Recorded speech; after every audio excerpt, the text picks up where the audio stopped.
This is the end of that railroad bridge that I showed you before with the pantograph lines. I thought that was used by Amtrak because of the pantograph lines, but it looks like it's no longer in use. And apparently this railroad bed would have been part of one of the spurs coming off to it. There's another in the background there, another concrete bridge which would have gone off the end of that bridge as well. And see behind me, there's even another bridge which would have crossed over that road over there. So this would have been a complete maze at one point. Which I guess makes sense since this was at one point a major railroad hub. And here you can see the spur where it goes over the railroad on the western bank. You can see how rickety of a bridge this would have been. Would have been just a single track, and it actually has a wooden deck that looks like it's falling apart and probably rotted. So I wouldn't walk over that particular spur. In the back you can see the catenary lines which go over the active track.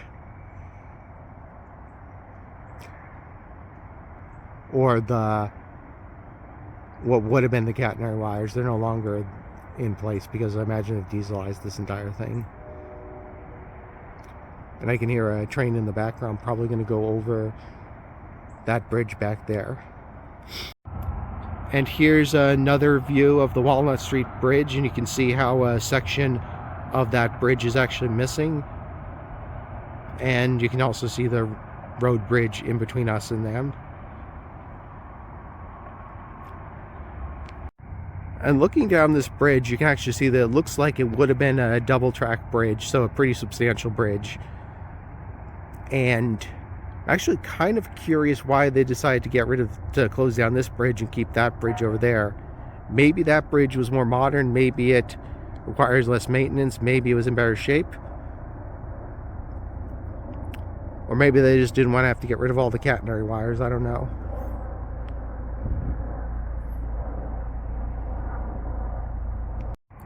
And here's a look at some of the pantograph wires. I'm actually surprised that they didn't scrap these when they abandoned this bridge. Usually when they abandon a railroad, they take anything that they could make money off of, like scrap metal, and sell it. There you can see the active bridge and the spur that would have been coming off of it. This bridge is actually pretty substantially long.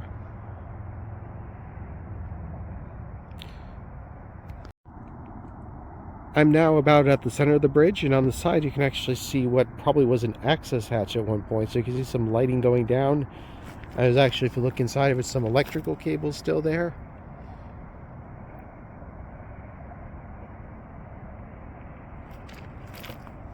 And looking down the bridge you can actually see an old power box or something of that nature. And looking at this box, it actually says it's owned by the USGS for some type of stream gauging station. So maybe this is something that monitors the water levels at the base of the bridge. Now this looks like it's actually been kept up, so it's probably still in use even if the rest of the bridge isn't. Which is interesting, because why would they place their monitoring station on a defunct bridge as opposed to one of the active bridges? I guess putting it here probably means that it's out of the way and there's no risk of anyone touching it. You can see some of the rails are broken. There's actually some type of locked power box on the side there. And the base of some of the catenary wire towers. And this is the very tip of City Island, so this bridge does cross over City Island. You can see the bridgeway. You can actually see City Island. There's a parking lot on City Island, and there in the background is that walking bridge, so the Walter Street Bridge.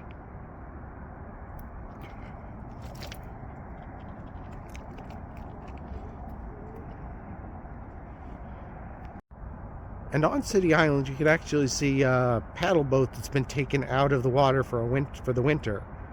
So this probably would have been used for excursions or sightseeing tours during the summer.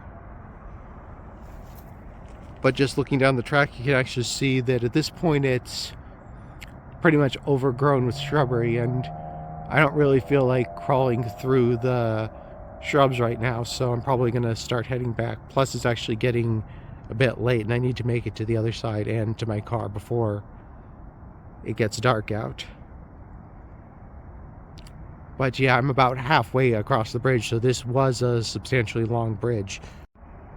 Just looking back over the bridge in the direction I came, you can see how long this bridge actually is and how far I had to walk to come over it. You can actually see the sunset in the background. You can see the bluffs of the hills on the western bank of the river. And there's the active bridge with the spur coming off of it.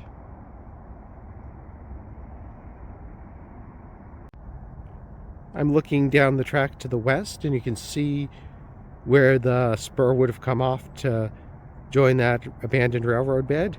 And you can see how sharp that curve actually would have been. So imagine the trains would have had to slow down significantly to take this left turn here.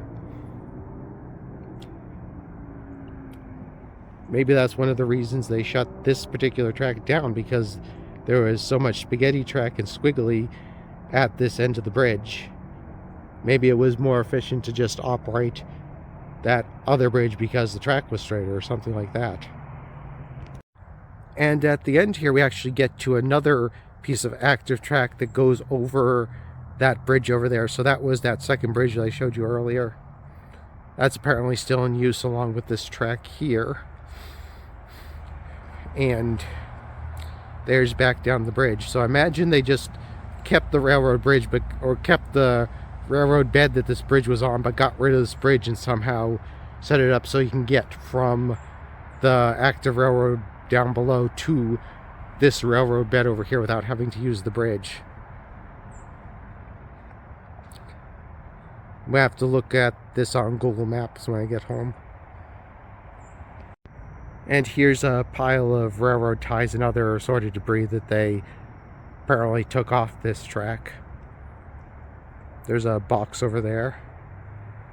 So I guess they collected the scrap metal from the track, but just dumped the ties over here to rot.